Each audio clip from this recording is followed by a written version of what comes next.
if I were getting married right now, what I wish someone would tell me is to just be a little open-minded and flexible with the budget. You're never going to be able to put an actual number down on paper at the beginning. Right. We can get you like a good range. I can tell you what things have costed, but regardless if it's a personalization or a customization, especially these days, planning in 2022, it is truly impossible for us to give you a hard number. And that's because we don't know how your design is going to evolve. We don't know where your guest count's going to fall. There's other factors that go into these quotes, like the venue can't tell us when we're loading in and loading out until closer to the date. So we don't know if you need late night strike fees or if like we have flexibility and can save a little and do Monday. And these are all things that are hard to predict until we are closer to the date or we get into a project. And so that's the same for all your vendors. Like all of it is going to be a process with like figuring out the price point. So while we can get you like a rough estimate, you have to be a little open-minded that could change. And sometimes it can change for the better. Your guest count could drop and it could come down. So you want that flexibility.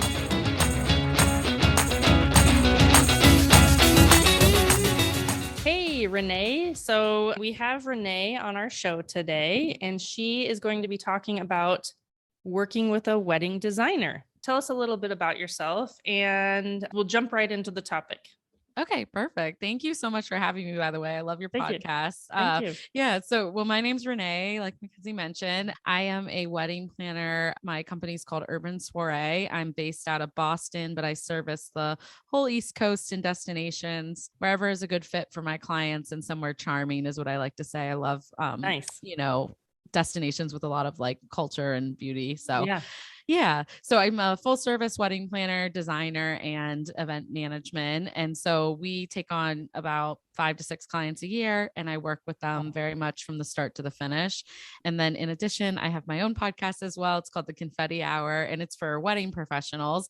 And then I do wedding industry speaking as well. So there's a lot of fun. There's never a dull moment, but every day is a little different, which is, what I like about being an entrepreneur. So yeah. Nice. Well, thanks so much for coming on our show. Let's talk about working with a wedding designer. I will say that we have talked in other episodes about kind of the difference between a day of coordinator versus a wedding planner versus a designer, but we've never really deep dived into the topic about working with a wedding designer. So great. You start. Yeah, no. And what does that look like? Yeah, actually, you've kind of like laid a nice foundation by educating people already that there's a difference between all of us is really helpful because it allows me to focus on the design, which I always say is I'm a full service planner and I love the design component of my job. The unique perspective, which you talked about probably in your other episode, is that some people do wedding design and don't do planning, and some do planning and do wedding design. And so I'm a planner that does both, and I'm just as much into the logistics as I am into the creative side of it.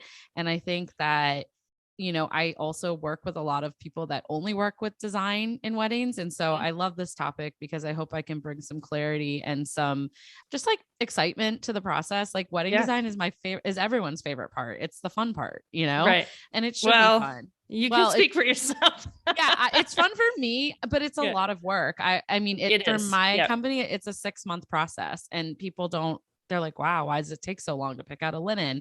But it's not about just the linen. You know what I mean? Design rarely is about the actual product. It's about the way you want your day to feel. It's about what you want to see when you walk into the room. And it's also about like connecting personalities and really showcasing, who we're there to celebrate. Right.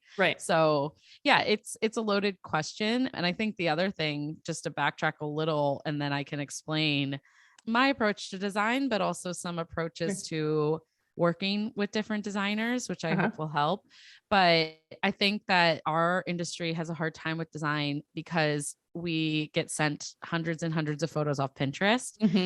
And there's a lack of like education with those Pinterest photos or blog posts sometimes that can just make it feel elaborate daunting. On this. Yeah. Please do. Please do. Yeah. I think one thing that I noticed, everybody has a different word for what a specific style is. Someone might say like, I want boho chic, but then they're sending you photos and you're like, that's not what I would have thought of that, Right. And that's one thing that's kind of interesting that I see as well. Yeah.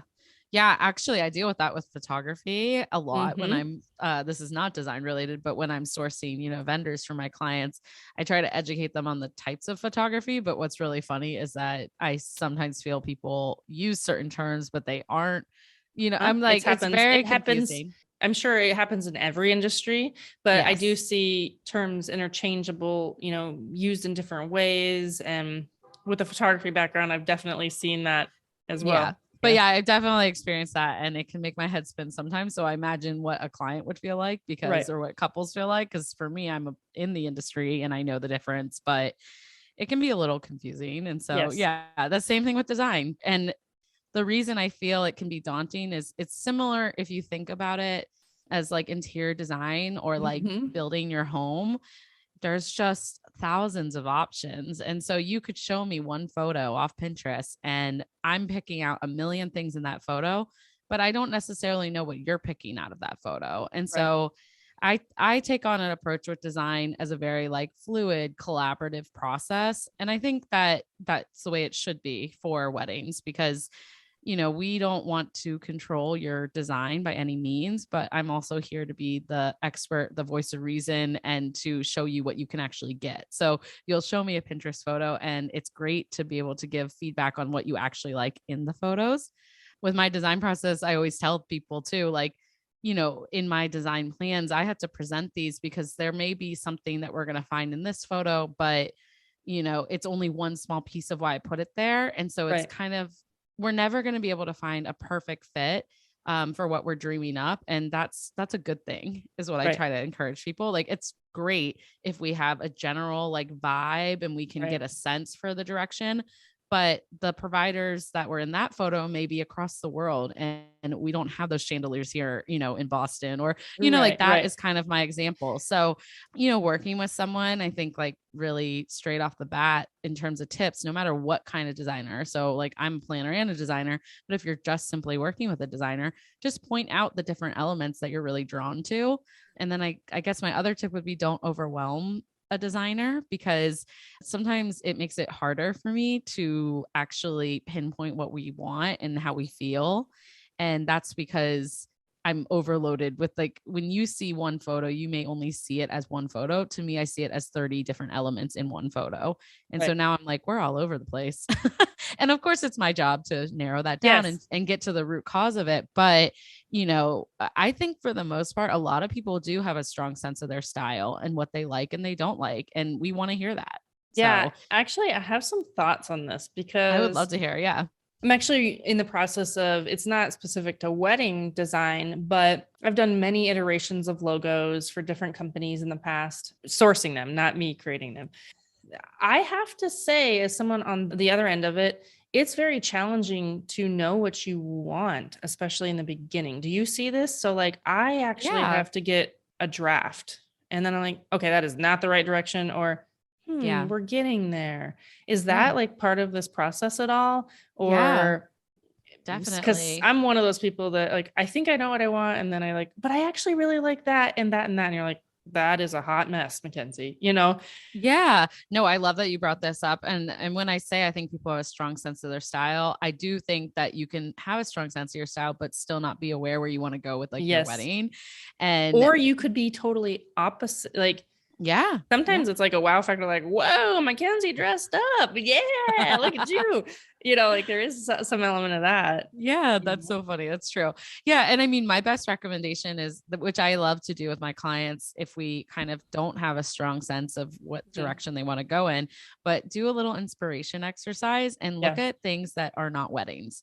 Look Mm-hmm. at what you are drawn to and like kind of think about your wedding venue or think about your location and then start to draw inspiration from there. Like, what are you liking about your venue? Is there like a tile that you really love there? Or, maybe it's in your home and you're like, I'm really drawn to this. Interior design can be really powerful, helping a wedding creative also help you design for your wedding because it just gives us a sense of your personalities Yeah. and if you're drawn to color or if you're drawn to more muted Right. tones, like typically your home will start to feel similar. Mm. That being said, like I love the inspiration exercise and I create a bunch of different boards. I don't want to down Pinterest. Pinterest is a powerful tool. I think it's about knowing the balance with it, right? So it's inspiration. This is what I always say to the photographer. It's inspiration. I can't necessarily replicate exactly what you're seeing on that, in that photo. You're not you're not those people, and I'm not the photographer, Yeah, exactly. It's good to start like conversation, but it's not going to be the tangible, like, final outcome that we're going to figure out together. Because the event is unique to you too. That's you want to make it your own. You know? And I think with this, like just trying to narrow down your inspiration, I would just get very to the point with like what you're liking out of certain photos and just kind of compile it into a Pinterest board and then start to narrow down from there. Like I said, like a designer doesn't really need you to send 100 photos. We just need like 10 photos that we know you really are drawn to. And if they're a little bit different, that's okay, because we're going to talk about it and we're going to figure out what you're loving from That is a really good point. So don't feel like you're all over the place. Like if you're drawn to 2 different things, let's talk about it. That is so refreshing. I hope it helps. Yeah. It's supposed to be kind of a discovery process, like it's supposed to be fun. And the other tip that I will add to this, which is a big one, is kind of going through that discovery yourself, but then also like once you've gone through it, really trusting your experts. And so your wedding designers. So maybe you have a planner and a designer, and you have a florist, and you have a lighting person. Like trust your expert team to really like guide you after you've had those initial conversations. And I think people that trust the process also find that they're like, wow, this is what I'm looking for. Or like they get really excited, about some of the ideas that get brought to the table. It can be hard to design for people who are so rigid about what they like it has to be exactly this look. And like I said, we may not be able to source that. So, being open-minded and trusting your team is a huge help. Yeah, I think that's across the board, right? Not just necessarily if you're going to the effort of hiring high quality professional vendors, that's what they do. And your wedding is supposed to be a special day for you where you're not working, not overthinking, and you're avoiding stress by hiring these folks. Yeah, exactly. Like that's literally what I'm here for. And I've done it 100 million times, well, maybe not. I don't think I have a million weddings under my books. Thank goodness. I'd probably be like, 100 years old, but I do have a lot of experience, and I still am in the job because I love this process with them. So it's like, trust the people on your team. You were drawn to them for a reason, So yeah, design doesn't have to feel so intense if you feel heard, and if you feel like the vendor you're working with is communicative of like what the process looks like. And so if you're starting to feel a little overwhelmed or confused by what the next steps are, just ask them, and I'm sure they'll get back to you. So, everyone has a different process, and that's okay, but you just want to feel very comfortable before you book someone, especially that you like their process and that you vibe with them personality wise. Yeah, actually, on that note, do you find that some wedding designers kind of stick with a certain style, or do you find that people can really, I think that the reason I ask this is mostly regarding Instagram. So people have very curated feeds that tend to do what you do, also in the photography world. So like, is that a good indicator, or do you feel like that, but maybe you want a little more color? Am I making any sense? Oh, yes, you are. Because they may not show it.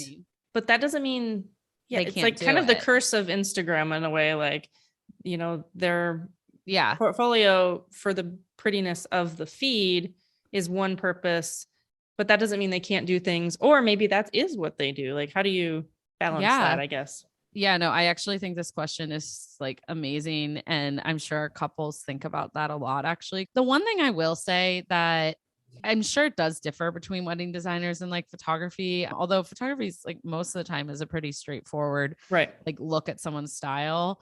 I think first and foremost, I think that's a great question to ask in like an inquiry phase, and you're going to get a different answer for every vendor. But in terms of like finding a wedding designer or working with someone, like I only post design photos of work I want to be doing. And so I would say that it can be a good representation. So while I can do anything and I can add a little more color, I can do something. If it's super, super different from what I'm showing, I would probably steer you to another planner, just because I want you to have a great experience and it's not my it's not even that it's not my wheelhouse. It's just like, we're not going to bond on the same things, you know? Yeah. And so I would say that, like, within reason, like if you're seeing someone's portfolio online and you're thinking, wow, I really love this, I just want to add like some color, or wow, I really like this, but I want it to be a little more muted. I think that is like worth like a question.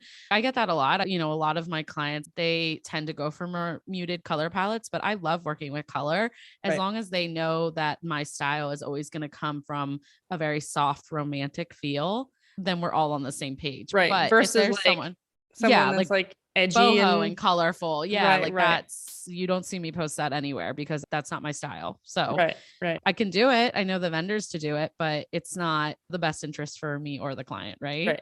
Right. So I would say, like, if it's not too different, you're good to kind of work with anyone and ask them that question. But if it's like so far off, like, I don't think people as a business, they aren't doing their job attracting the right client if they're posting things that are like not within what they want to be working. Right. You know? Yeah, that makes sense. Hope that helps. Yeah. That was a good question though, because it's thank you. confusing for everyone. It is. And I mean, I know friends in the industry and, you know, they have an idea of what they want a tool for their business to use, but that doesn't mean that they don't do other kind of work occasionally, or, you know, they might want that opportunity to do something totally different than what you do too, you know?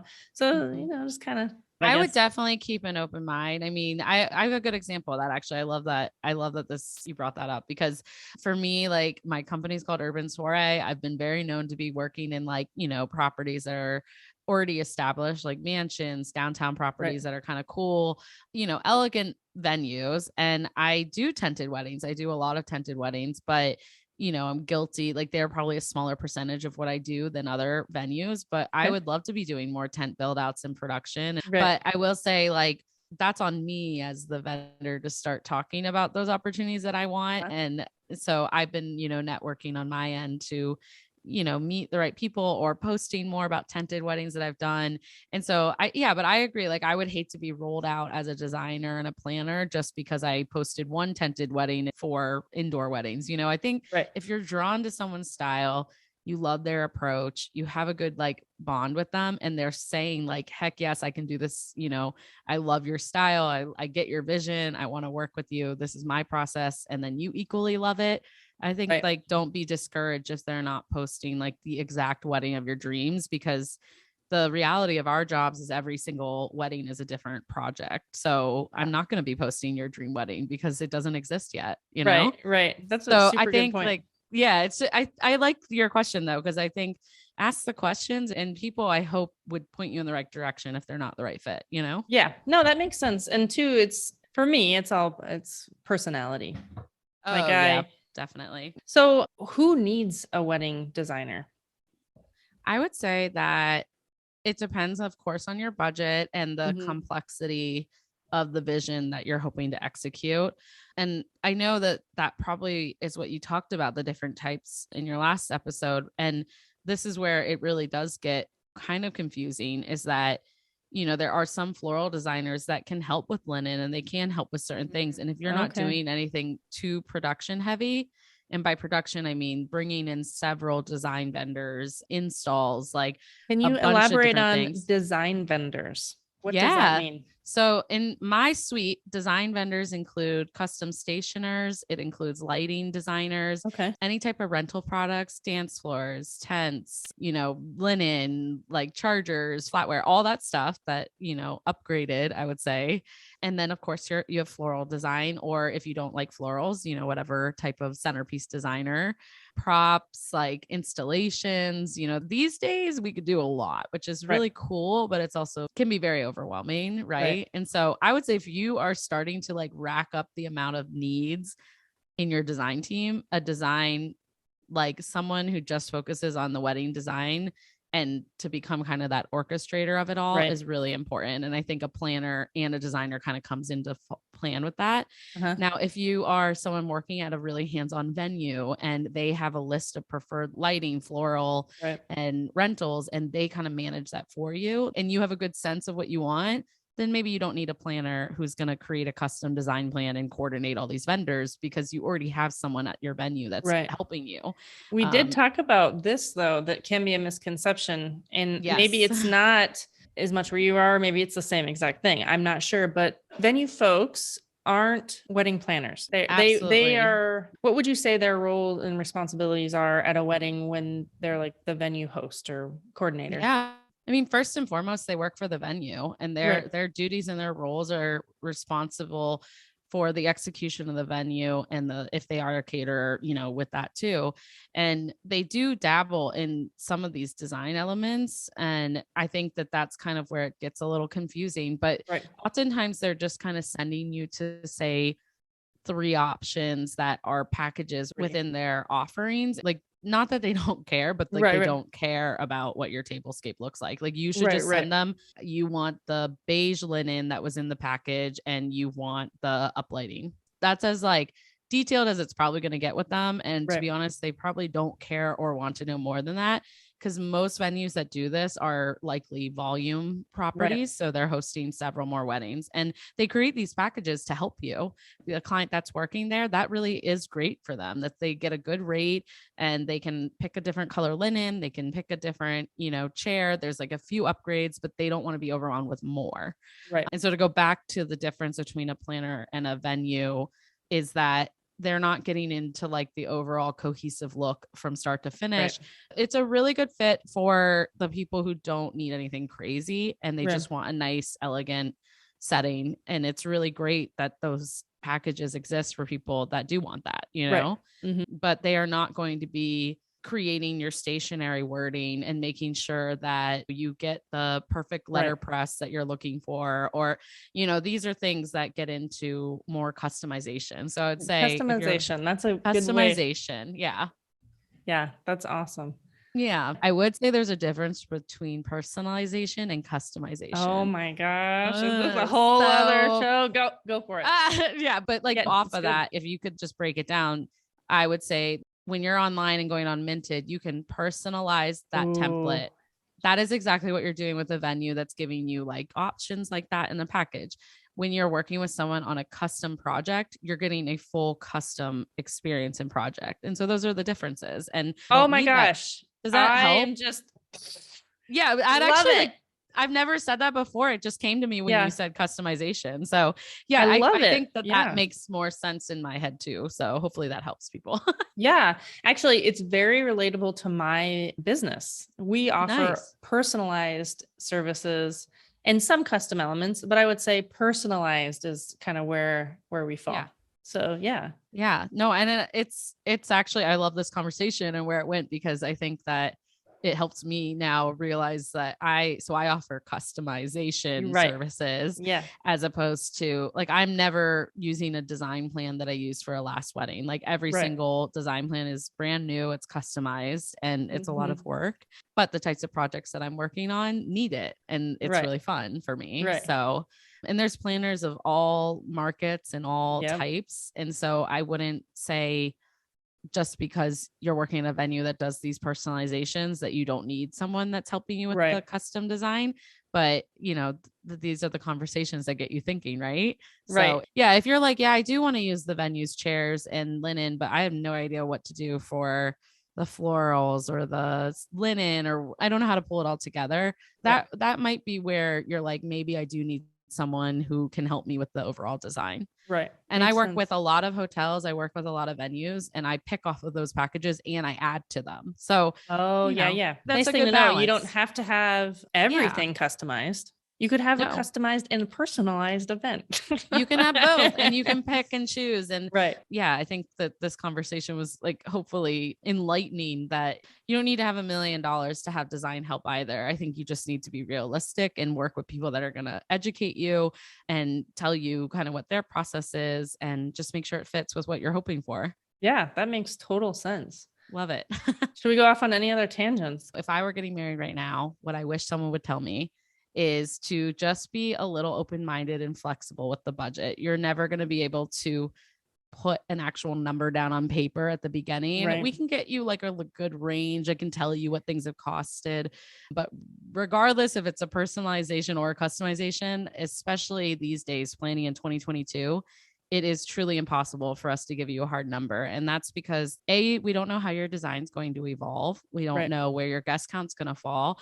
There's other factors that go into these quotes, like the venue can't tell us when we're loading in and loading out until closer to the date. So we don't know if you need late night strike fees or if like we have flexibility and can save a little and do Monday.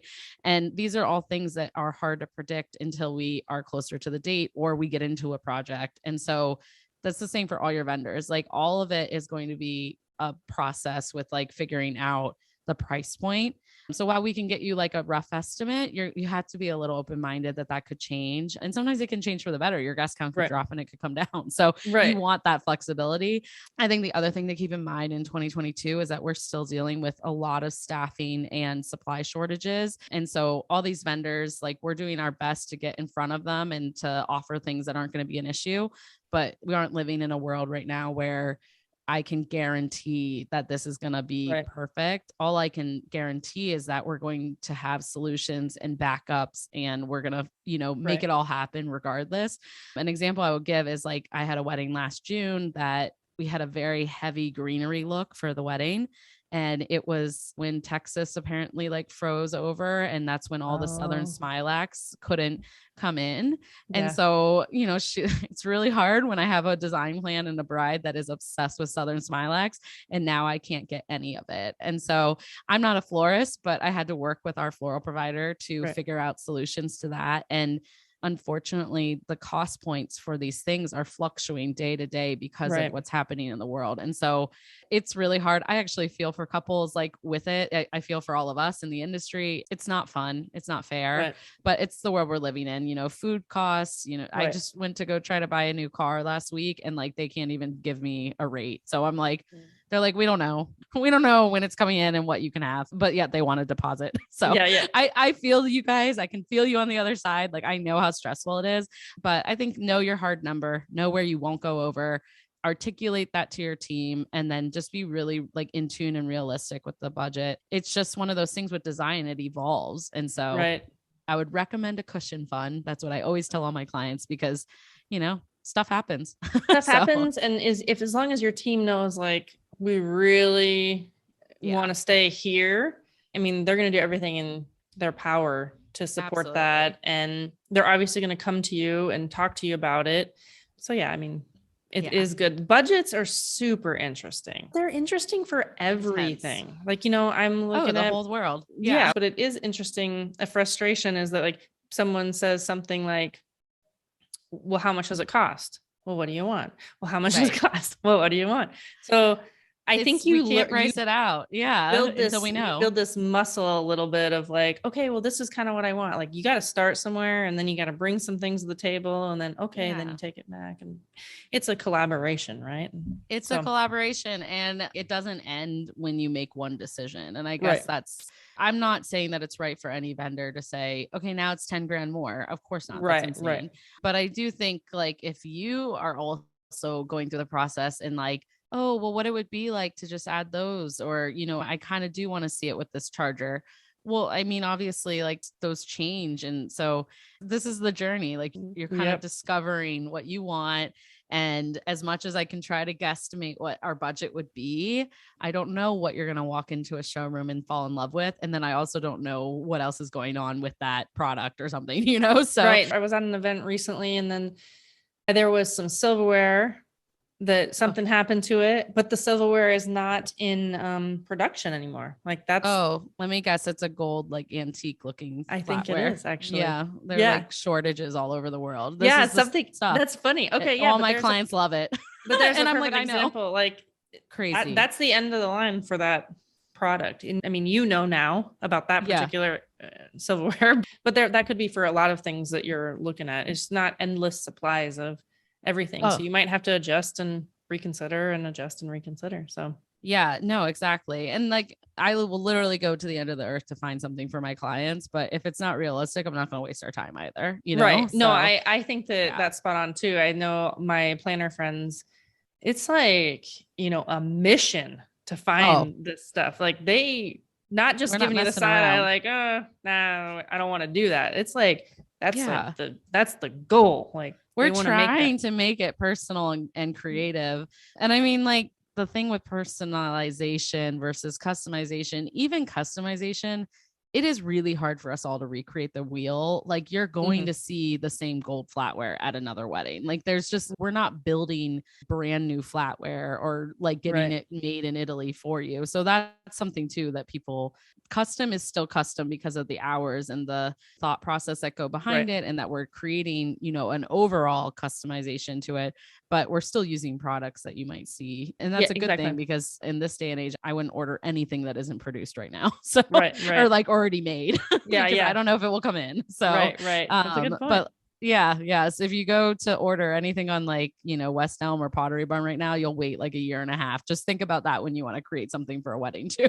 Good point. That's a really great. And so also just like get a jump start and start early in that process with your team, I think that's also something that someone should consider. I think that you said it's a 6-month process for you. Yeah. At least, I'm guessing. Yeah. Don't try to throw something together in 3 weeks. Oh yeah. And if you and I'm sure your clients might have a bit more realistic about that, but maybe no. I love them all dearly, but no, I think we're all just super busy adults. Like we're both here in the States, we're in America, and like I feel we all work like crazy. And my clients are the same, and so no, they don't realize when they're supposed to be doing things, but luckily that's my job for them.